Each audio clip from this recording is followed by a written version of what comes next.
आम्ही कधीही लाभाच्या पदाची अपेक्षा केली नाही। पक्षाने, भारतीय राष्ट्रवादी काँग्रेस पार्टीने 20 वर्षात चित्रा वाघला एकही लाभाचं पद दिलं असेल तर त्यांनी सांगावं। शेवटचं 1.5 वर्ष महिला आयोगाचं सदस्य पद मात्र मला पक्षाने नक्की दिलं। कुठलीही अपेक्षा न ठेवता पक्षासाठी काम करणारी कार्यकर्ता मी होते।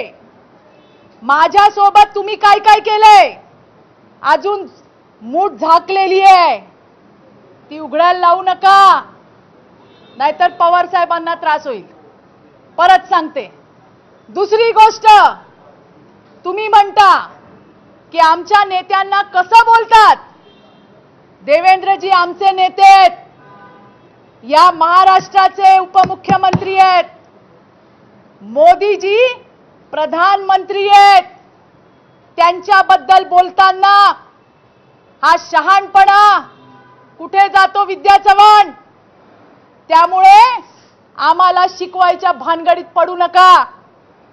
तुम्ही जे पेराल, जे बोवाल तेच त्या ठिकाणी उगवून येणार आहे, हेही मला तुम्हाला सांगायचंय।